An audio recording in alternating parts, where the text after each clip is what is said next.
Muy bien, la mejor de las noches para todos ustedes. Esta hora vamos a tener a bien hablar un poquito acerca de la primera clase de la segunda unidad, que es acerca sobre las características de la célula. Mi nombre es Ronald Estardo Guzmán Barrios y actualmente imparto el curso de biología en el Instituto de Ciencia, Aprendizaje y Tecnología ICAT. Vamos a empezar hablando un poquito acerca de lo que es la célula. Y pues la célula, por definición, es la unidad más pequeña capaz de manifestar las propiedades del ser vivo. Si recordamos un poquito, en las clases de la primera unidad hablábamos de la célula como la unidad mínima principal en los seres vivos. Y en este caso también es principal para los seres humanos. Dentro de la función, la célula sintetiza el conjunto de sus constituyentes utilizando elementos del medio extracelular. ¿Esto qué quiere decir? Que la célula forma sus propios componentes en sí misma, se construye ella misma y en un momento determinado de presentar algún tipo de complicación ella misma, por decirlo así, se reconstituye, se repara. Y para esto utiliza elementos del medio extracelular. Estos elementos los va a obtener de los diferentes alimentos que nosotros como seres humanos pues consumimos en día a día. Crece y se multiplica. ¿Qué quiere decir esto? Cuando hablamos de que se multiplica, ciertos órganos del cuerpo tienden a regenerar. Por ejemplo, podremos poner de ejemplo lo que es el hígado. Una persona podría hacerle extracción de 3/4 partes de lo que es el hígado. Sin embargo, el hígado vuelve a regenerar, o sea, los tejidos vuelven a repararse y a recuperarse de cierta forma. Está limitada por la membrana plasmática que encierra un cierto número de orgánulos. Esto es bien interesante. La membrana plasmática es en la célula el equivalente a nosotros como seres humanos, la piel, ¿sí? La membrana plasmática, aquí podemos ver, tenemos este ejemplo acá. Vamos a utilizar el puntero. Ahí estamos. Aquí podemos ver el ejemplo de una célula eucariota y una célula procariota, ¿sí? En las dos podemos ver que tienen membrana plasmática. Si se dan cuenta, la membrana plasmática no es más que el recubrimiento de cada una de las células, tanto de célula eucariota como de célula procariota. El término célula agrupa a las células procariotas y a las células eucariotas. Entonces aquí podemos ver, tenemos ejemplos. Vamos a hacer mención rápidamente de algunas diferencias. Por ejemplo, podemos ver que la célula eucariota cuenta con un núcleo, ¿sí? Cuenta con orgánulos. Aquí vemos una mitocondria, ¿sí? Aquí vemos un retículo endoplasmático rugoso, ¿sí? Aquí podemos ver también lo que son vacuolas, ¿sí? Y todo esto va a estar encapsulado dentro de una membrana plasmática, ¿sí? En su contraparte, la célula procariota, podemos ver que esta, a diferencia de la célula eucariota, no cuenta con un núcleo. Lo único que cuenta es con material genético, pero este podríamos decirlo que está distribuido al azar en el centro de la célula procariota como tal. Podemos ver que aquí tenemos orgánulos, en este caso podemos observar que en la célula procariota no hay orgánulos, simplemente tenemos material genético disuelto dentro del citoplasma, ¿sí? Y podemos ver acá las diferencias, envoltura nuclear sí la tiene la célula eucariota, mientras que la célula procariota no la tiene. Eso es para dar una pequeña introducción acerca de lo que es la célula. Vamos a hablar un poquito más a fondo de lo que es la célula procariota, aunque para nuestro estudio como tal, nos enfocaremos un poquito más en lo que es la célula eucariota. La célula procariota no posee núcleo, lo veíamos en la imagen anterior, que no posee núcleo y nunca lo ha tenido. Posee únicamente un cromosoma, formado también por ADN, que constituye el material genético. Ninguna envoltura lo separa del citoplasma y en este grupo se incluyen lo que son las bacterias. Entonces, si en algún momento en el examen yo preguntara, ¿las bacterias pertenecen a qué grupo de células? La respuesta tendría que ser células procariotas, ¿sí? Aquí tenemos nuevamente una imagen de una célula procariota y como lo menciona acá, no posee núcleo, si se dan cuenta. Lo único que posee es un cromosoma, o sea, vemos la imagen que está acá, que está compuesto de ADN, ¿sí? De un nucleótido, ahora ya sabemos qué es un nucleótido, también lo vimos la unidad pasada, ¿sí? Y vemos que está dentro del citoplasma, pero que no tiene ninguna envoltura nuclear. Está sin, por decirlo así, sin estar apartado en ningún compartimento, está diluido, por decirlo así. Aparte de eso, vamos a ver que las células se clasifican en arqueobacterias y en eubacterias. Entonces, vemos que la célula procariota va a tener lo que son una pared celular, ¿sí? Y una membrana plasmática. Normalmente van a tener esta forma de cápsula. Entonces, por eso se le dicen que es material genético, que vemos acá, encapsulado, ¿sí? Aparte de eso, vamos a ver que las células procariotas, la mayoría tienen flagelos bacterianos, que es como ver la cola de los peces, por decirlo así. Un flagelo bacteriano va a ayudar a la célula procariota a moverse hacia diferentes direcciones, ¿sí? Entonces vamos a hablar un poquito acerca de lo que son las arqueobacterias y las eubacterias. Las arqueobacterias se distinguen por la organización de su pared, la existencia de ácidos grasos, o sea, de grasas como tal, ramificadas en la membrana plasmática y la presencia de nucleótidos particulares, encontrado específicamente en los ARN de transferencia. Si recordamos, la unidad pasada hablamos un poquito acerca de los ácidos grasos, ¿sí? Que normalmente están formando lo que es la pared. Exactamente aquí lo refiere, que se encuentran estos componentes en lo que es su pared, ¿sí? Y también habla acerca de la presencia de nucleótidos particulares. Dijimos que los nucleótidos eran el componente que le da origen a lo que es el ADN y el ARN, ¿sí?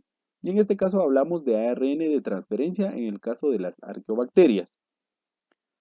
En su contraparte, las eubacterias constituyen una población heterogénea. ¿Qué quiere decir heterogénea? O sea, de distinta clase, que comprende micoplasmas, cuando hablamos de hongos, que son parásitos de células animales y vegetales, bacterias fotosintéticas, o sea, que utilizan la luz para poder llevar a cabo su metabolismo, las cianobacterias, que son bacterias que se reproducen a altas temperaturas y que son autótrofas fotosintéticas, es decir, utilizan la energía luminosa para sintetizar sus propios constituyentes. Entonces, en este caso, podemos ver que a diferencia de las células eucariotas que obtienen todos sus componentes del medio extracelular provenientes de los alimentos que consumimos los humanos, las eubacterias obtienen sus componentes, ¿sí? O producen sus componentes a partir de la energía luminosa. ¿Qué quiere decir esto? A partir de la luz.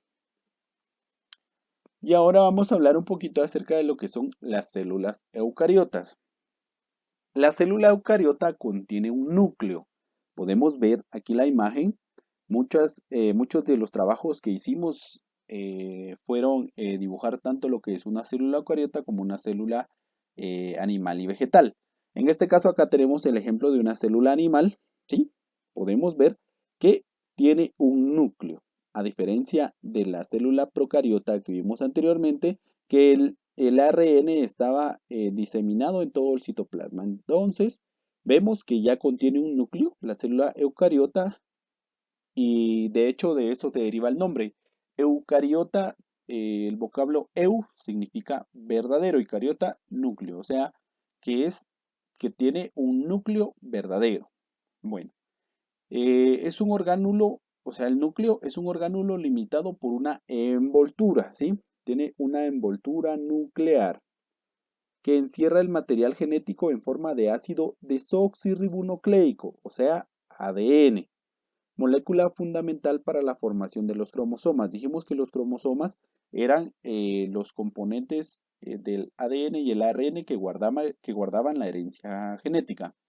Entonces, en esta clasificación se incluyen lo que es una célula animal y célula vegetal.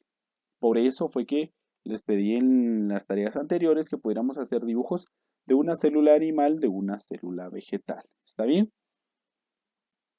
Entonces, para ampliar un poquito más, acá vemos la diferencia entre una célula animal y entre una célula vegetal. Vemos, primero tenemos lo que es la célula vegetal. Dentro de ella podemos ver que hay componentes tanto de la célula vegetal como de la célula animal que se repiten. Por ejemplo, vamos a ver poco a poco. Tenemos que en la célula vegetal tiene o posee pared celular, que ésta protege y brinda soporte estructural a la célula. ¿Qué quiere decir esto? Que le da su forma como tal. A diferencia de lo que es la célula animal, vemos que en ningún momento menciona que tenga pared celular. A diferencia, a diferencia de lo que es la célula animal que sí posee pared celular, la célula vegetal sí posee pared celular y la célula animal no posee pared celular. Lo que ella posee es la membrana plasmática, ¿sí? Entonces podríamos decir que la célula vegetal posee, aparte de membrana plasmática, una pared celular que le da soporte, ¿sí? Y que le da hasta cierto punto protección y dureza. Entonces tiene doble cobertura, por decirlo así, a diferencia de la célula animal que únicamente posee membrana plasmática. Bueno, vamos a ver los componentes que poco a poco se van a ir repitiendo en lo que son tanto la célula vegetal, que es la que tenemos aquí arriba, como la célula animal que tenemos aquí abajo. Entonces vemos, ambas cuentan con citoesqueleto, ¿sí? Tanto la célula vegetal como la célula animal poseen citoesqueleto y la función es la misma, brindar soporte estructural, imprime una forma a la célula y la mueve junto con sus compartimentos, ¿sí? A diferencia del citoesqueleto de la célula animal que también brinda soporte estructural, pero imparte forma a la célula, ¿sí? Transporta la célula y sus componentes. Están compuestos de microtúbulos, microfilamentos, filamentos intermedios, que estos en este caso no aparecen, pero en la célula animal vemos que sí. Tenemos microtúbulos, microfilamentos, al igual que en la célula vegetal, y filamentos intermedios sí hay, mientras que en la célula vegetal no tenemos, no aparecen. Entonces, si yo les preguntan en el examen el citoesqueleto de la célula eucariota, tanto animal como vegetal, está compuesto por, la respuesta tendría que ser microtúbulos, microfilamentos y filamentos intermedios, ¿sí? Muy bien. Vemos también que ambas comparten o poseen lo que es la mitocondria, ¿sí? La mitocondria es la central de energía de la célula, produce ATP, y se recuerdan la unidad pasada, vimos lo que era el ATP, ¿sí? Y produce lo que es la respiración aeróbica, ¿ya? Entonces, la respiración aeróbica, el resultado va a ser la producción de ATP y contribuir con energía para la célula, ¿sí? Vemos que en la célula animal menciona lo que son los centriolos, ¿sí? Mientras que en la célula vegetal, en lugar de centriolos, menciona lo que es el plasmodesmo. El plasmodesmo es una unión de comunicación entre la célula que se encuentra acá y la célula que se encuentra a la par, la célula adyacente, ¿sí? Todas las células están pegadas unas a otras al igual que en nuestra piel, por ejemplo, para formar estructuras. Entonces, imaginemos, aquí está esta célula, hay otra célula aquí a la par, hay otra célula aquí arriba, aquí hay otra célula abajo, ¿sí? Y la unión de las células ya forma la estructura. Los centriolos en la célula animal son centros especiales que producen microtúbulos y los organizan. ¿Qué quiere decir esto? Que ellos van a formar microtúbulos para poder dar origen a lo que es el citoesqueleto, ¿sí? Vemos que en ambas células tenemos lo que es la membrana plasmática, ¿sí? Que esta va a controlar, en el caso de la célula animal, controlar selectivamente el tipo y la cantidad de sustancias que entran en la célula y que salen de ella. Ayuda a conservar el volumen y la composición del citoplasma. La misma función realizan tanto en la célula vegetal y en la célula animal. Aquí hay algo muy importante y que quiero hacer énfasis. Esto controla selectivamente el tipo y la cantidad de sustancias que entran en la célula y que salen de ella. Vamos a ver más adelante, en la siguiente clase, vamos a ver un poquito más de cerca los componentes de la membrana plasmática y cómo estos actúan para ingresar y sacar componentes de la célula. También por eso en la tarea número 4 que dejamos, eh, estudiamos las diferentes formas de transporte a través de la membrana celular para ver en qué consiste cada uno de ellos. Bueno, vamos a seguir avanzando. En este caso vamos a observar que la célula vegetal, ¿sí? También posee un cloroplasto y la célula animal no lo menciona. ¿Sí? El cloroplasto se especializa, en la fotosíntesis y la fotosíntesis no es más que la obtención de energía a través de la luminosidad o a través de la luz. Esta es la característica principal que diferencia entre una célula vegetal a una célula animal. La célula vegetal realiza fotosíntesis, ¿sí? Obtención de energía a través de la luz. La célula animal no. La célula animal no puede realizar lo que es la fotosíntesis, ¿sí? También acá menciona lo que son una vacuola central que aumenta el área superficial de la célula y almacena los desechos metabólicos, ¿sí? La célula poco a poco va juntando los desechos y los lleva hacia lo que son las vacuolas y luego las vacuolas las sacan de las células, ¿también? Vemos uno de los principales componentes, como lo es el núcleo, ¿sí? Y aquí están las partes del núcleo: cubierta nuclear, nucleolo, ADN en el núcleo plasma. Y la función es mantener el ADN y su transcripción en ARN lejos de reacciones potencialmente nocivas en el citoplasma, ¿ya? Aquí dentro del citoplasma, a través del citoesqueleto, a través de las vacuolas, se da movimiento de muchas sustancias, ¿sí? El citoesqueleto es como las vías, las carreteras, por decirlo así, dentro del citoplasma. Todo esto que vemos aquí de celeste es citoplasma. Y el citoesqueleto, podemos ver aquí, está dentro del citoplasma. Para que las sustancias puedan entrar y salir desde el núcleo hacia afuera y de afuera hacia el núcleo, ¿sí? El citoesqueleto es como las vías de acceso, es como decir las carreteras de la ciudad que permiten el ingreso y la salida de sustancias, ¿sí? Tenemos lo que son los ribosomas, ¿sí? Que unidas al retículo endoplasmático rugoso y libres, perdón, unidas al retículo endoplasmático rugoso y libres en el citoplasma. Son los sitios de síntesis de proteínas. Los ribosomas son donde se llevan a cabo la síntesis de proteínas. Si usted no sabe qué significa síntesis de proteínas, quiere decir en otras palabras que en los ribosomas se forman las proteínas, ¿sí? Y están pegados muchos al retículo endoplasmático rugoso, ya que el retículo endoplasmático rugoso modifica las nuevas cadenas de polipéptidos y sintetiza lípidos. ¿Está bien? Asimismo, tenemos que el retículo endoplasmático liso realiza varias funciones, por ejemplo, produce lípidos, o sea, ácidos grasos o grasas, y degrada las grasas e inactiva las toxinas, ¿sí?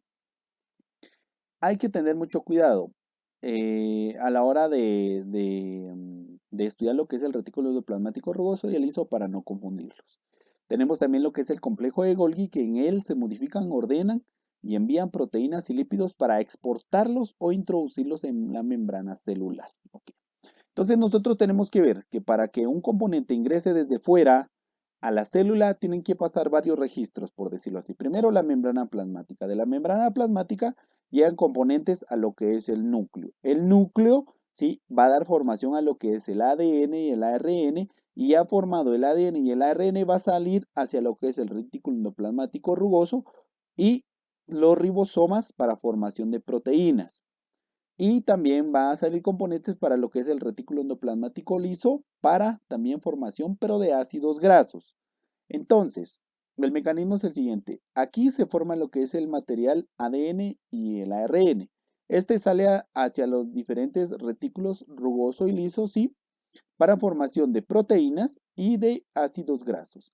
Posteriormente, estos se dirigen hacia lo que es el complejo de Golgi, ya que este, por decirlo así, los almacena, los empaqueta y los distribuye para que estos puedan llegar hacia lo que es la membrana plasmática. Entonces, en este caso vemos que entran los componentes, ¿sí? Es como armar un carro, por decirlo así. Entran los repuestos por acá, acá se arma la estructura, ¿sí? Acá se terminan de refinar los componentes y el producto final va a ser un carro que va a llegar hacia lo que es la membrana plasmática. En este caso es solo un ejemplo.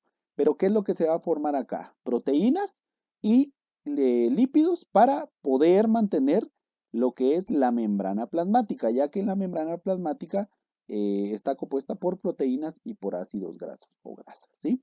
También tenemos el componente lisosoma que digiere y recicla los materiales. Este es como, por decirlo así, como el basurero de la célula.